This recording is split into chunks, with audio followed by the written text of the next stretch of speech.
Hi everyone. So today I will be giving a little lecture on nonviolent communication for drug-induced mental discomfort.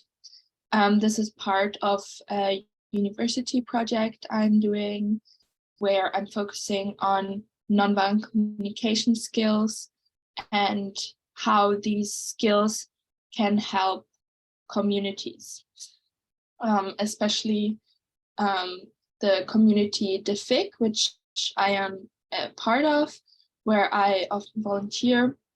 And DFIC is operating in the nightlife scene, so organizing parties together with other organizations and people.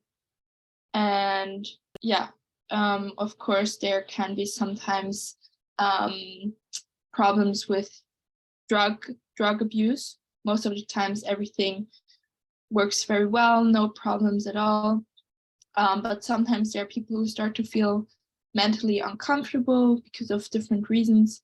So today we're gonna look at how nonviolent communication can help in situations where people feel uncomfortable mentally because of drugs. So what are we going to look at today? So first, we're going to look at what is nonviolent communication actually. Then I'm going to walk you through the nonviolent communication process, so the steps within nonviolent communication. Then I'm going to connect nonviolent communication with the nightlife scene. And then we're going to look at what actually is drug-induced mental discomfort, just to give a quick, short overview on that. Then I'm going to walk you through a process where we look at, what to actually do in the situation of somebody feeling uncomfortable because they've taken drugs. And then I'm going to quickly explain some of the benefits of nonviolent communication in the situation of drug-induced mental discomfort. So what is nonviolent communication? So nonviolent communication looks at needs and feelings, and nonviolent communication is based on the premise that we all have needs, we all have certain feelings, and they all matter. So nonviolent communication looks beyond the strategies that we usually apply to meet these needs, while we are often not actually connecting to the needs itself and just wanting to kind of, solve the issues that we have with certain strategies without actually understanding what needs we have or what feelings underlie these needs. We also often demand things from people, so we don't give them the space to say no to things, and then we often start to judge or blame. Of course, this can be on different levels. It can be on very subtle levels. When somebody says no to something that you say, that you're not necessarily explicitly angry at them, but there's this underlying feeling of like, I'm not happy that you said no to me. And then we judge. Judging is a normal thing to do. We all do it. But nonviolent communication tries to suspend these judgments that we make by looking at the situation with facts, with things that we can observe. And nonviolent communication works with requests instead of demands. So nonviolent communication tries to teach people that we can request things of people and they have all the space to say yes or no, and that when people reject our request, that this is not a reason that we should start judging. So nonviolent communication helps everyone involved to sharpen their awareness so that they can express what really matters to them and also hear what really matters to others. So even though others might not know about what nonviolent communication actually is, if you know the basic principle of it and try to use it in your own way, this is also going to help the other connect better to them, because you're gonna be able to connect better to their needs and feelings, which also helps them to connect better with their needs and feelings, even though they might not consciously apply nonviolent communication, because nonviolent communication is also heavily focused on empathy. So how can we be empathic and compassionate towards each other? So if we already come with that kind of, standpoint of, okay, I'm gonna try to be non-judgmental, try to connect with you on a deeper level, and try to identify what your unmet needs are and what you feel, this is gonna help the situation enormously, also for the other person, because you can try to, see what is important to them, and they can also see what is important for you, because you have the ability to then express yourself in this nonviolent way, which seeks connection and understanding. So as I already mentioned a little bit before, nonviolent communication works with 4 components.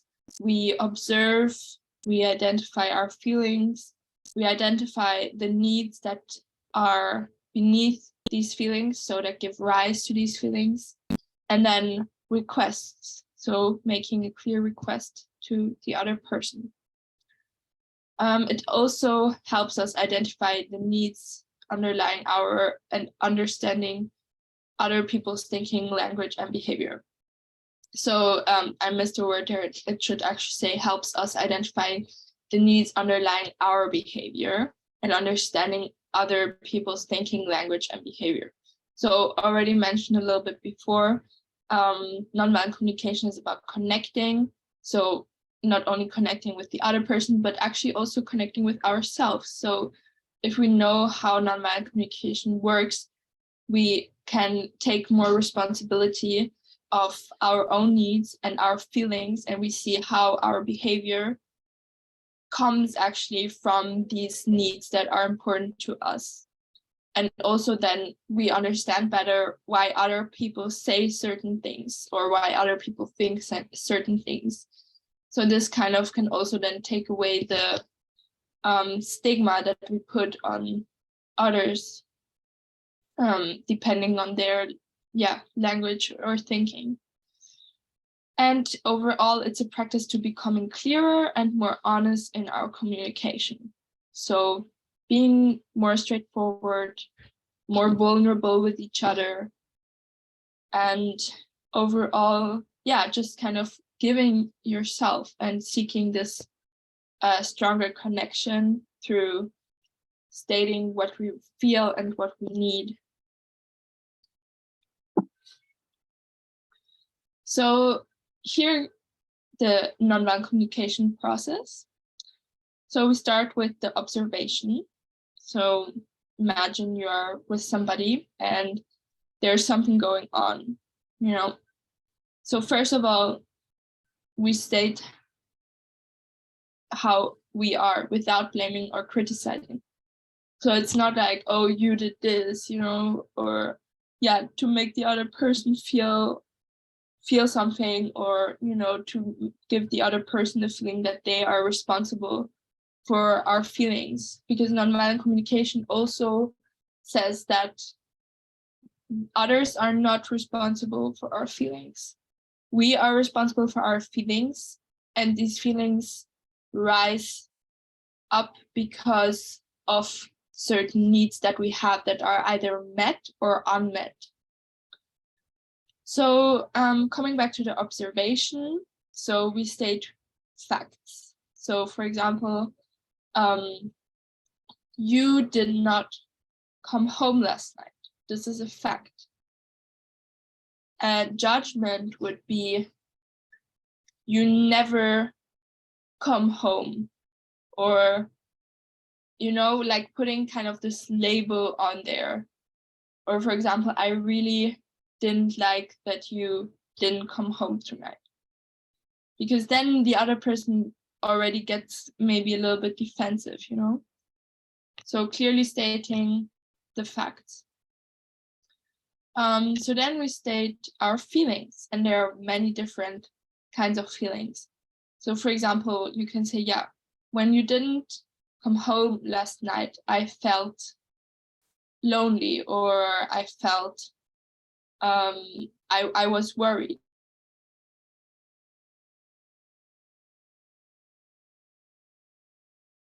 I thought it was very stupid. You can say, yeah, you come from the position, this is what I feel. And then why do you feel this? What is the need behind this feeling? What do you value?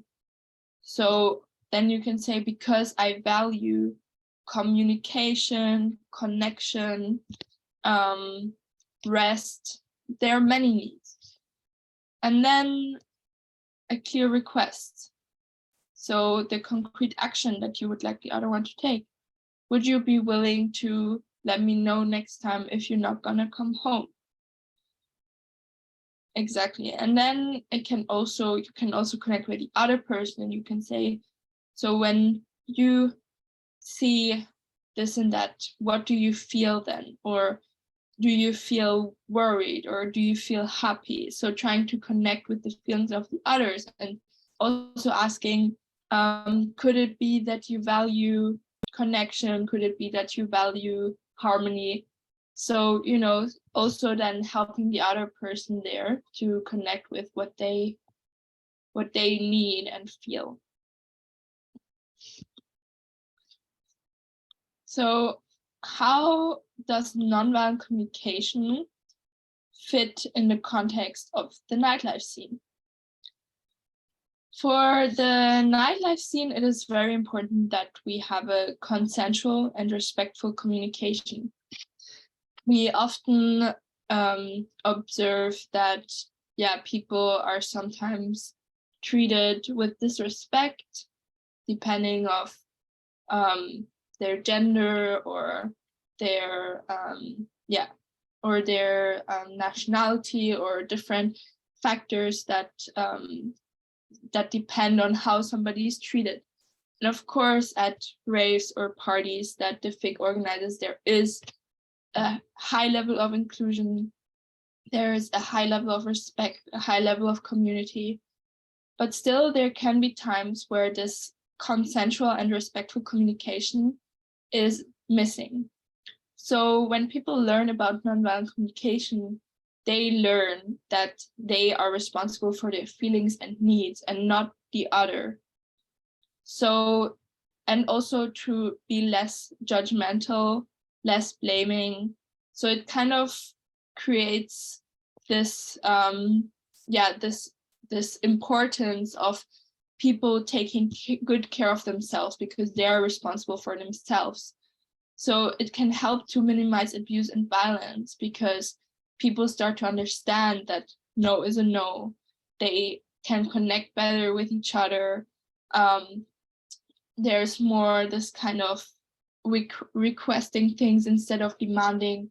So when many people learn about nonviolent communication, it really has the potential to decrease abuse and violence, because sexual abuse often comes from people demanding something of the other person that the other person does not want, and then a no is often not taken lightly.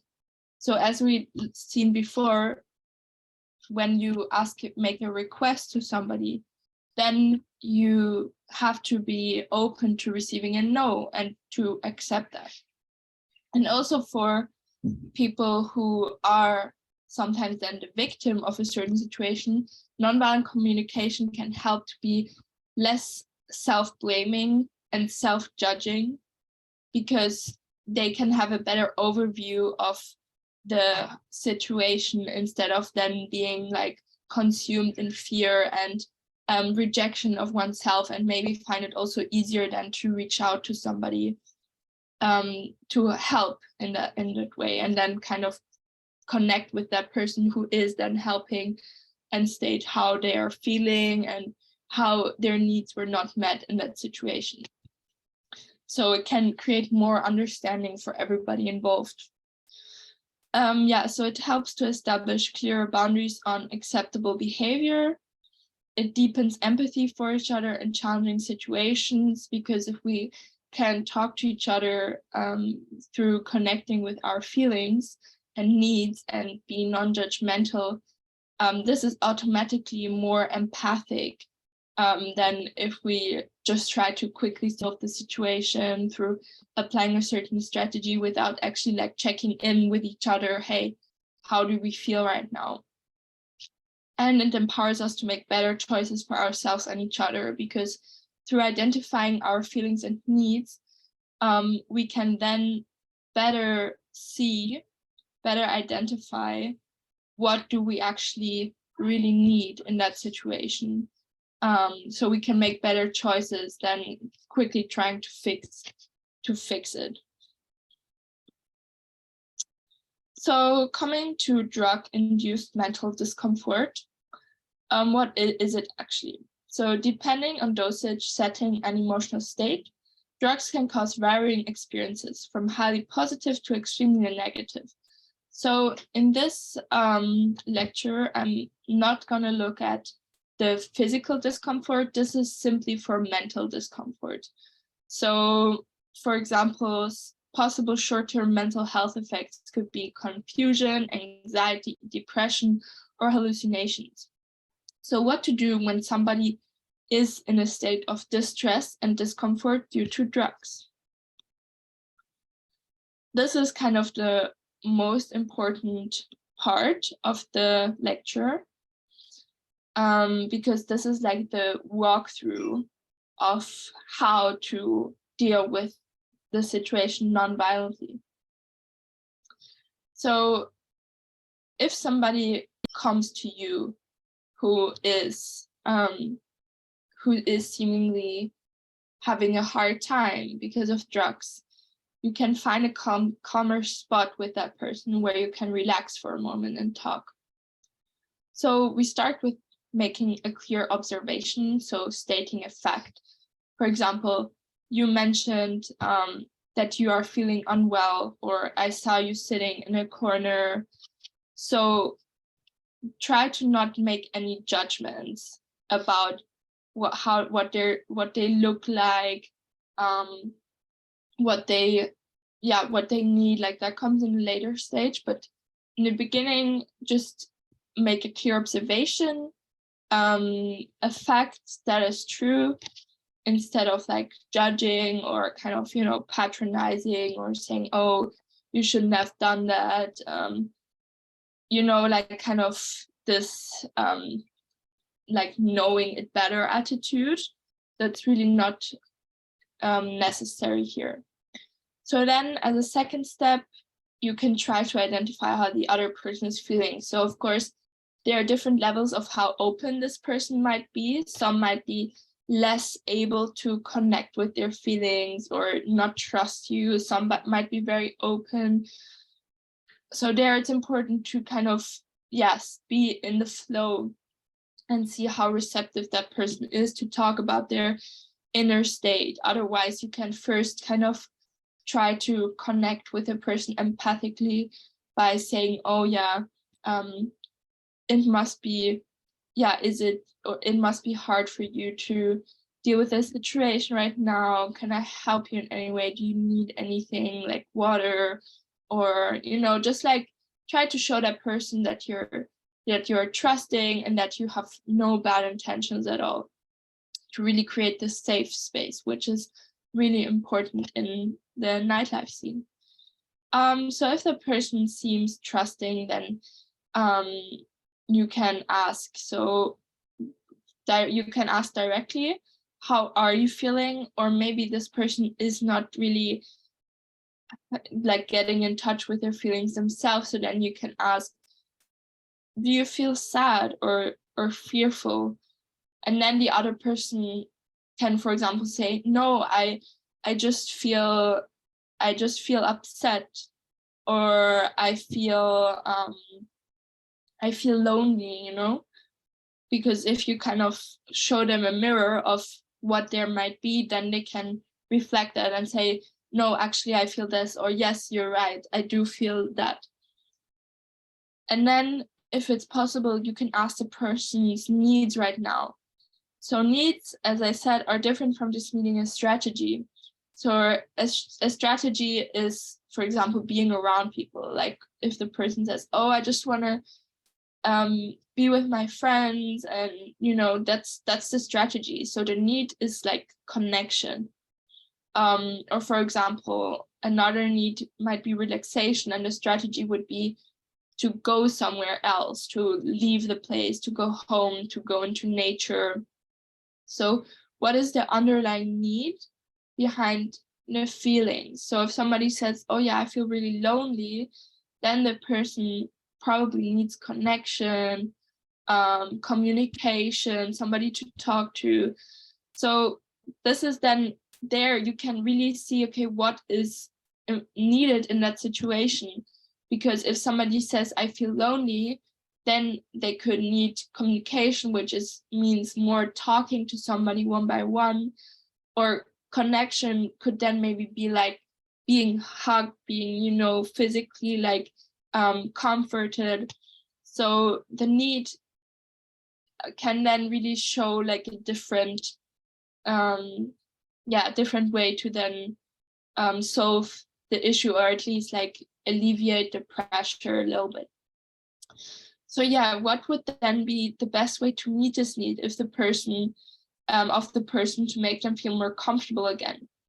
So you can make a clear request to them, and the person can agree or disagree, and you should not criticize or judge them if they choose against the request. So the request starts with, would you like to go for a walk, talk to your friends, call someone, go home? Yeah, depending on the need, you can then make the request to them. And the request is also then kind of in this relaxed attitude, and say, instead of saying, I think you should do this, or I think you should, so this is like kind of much more on a relaxed level that can make people feel more comfortable and like, hey, I'll be fine, I'll be okay. Yeah, exactly. So then looking at the benefits of NVC applied in these situations. It can reduce self-blame and self-judgment. So the person who is struggling might feel, worried and be blaming themselves or feel guilty.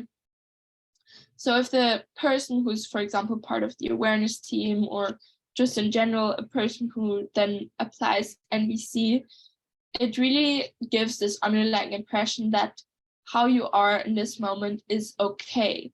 All of you is accepted right now. Your feelings and needs are valid, and there's no judgment there. There's nothing that you did wrong. So this whole atmosphere of acceptance and, that you are your own person, I'm my own person, and we're just connecting, can really show this person that there's nothing to feel guilty about, and can then give a sense of empowerment. So then, of course, it can help understanding the person empathetically instead of being blaming or judging. So it can create more positive outcomes for these kind of situations, because there's a sense of connection created, there's a sense of trust created. So overall, this has just a positive outcome for everyone involved, and also for the whole like party environment. It has a much better kind of vibe than kind of just judging the person or being blaming. So it has the potential to lower the risk of serious mental harm. If this person would then continue to feel anxious, stressed, and there would be nobody to be there to comfort them in that way, then it can, of course, cause more serious mental harm and after effects. And then it can have the applying NVC can have a positive and empowering impact on somebody's stressful experience. And it can make it easier for awareness teams to understand the underlying issue of the situation and act accordingly. So as mentioned before, every need can have a different way of meeting that need, and connecting with the need of the person makes it, you can identify then a better way to meet that need, instead of just going straight to the strategy and saying, oh yeah, you should do this, you need to do this, etc. And it can also help the other person to connect more with themselves in that moment, which can be a very valuable experience to see, like, oh yeah, I'm here.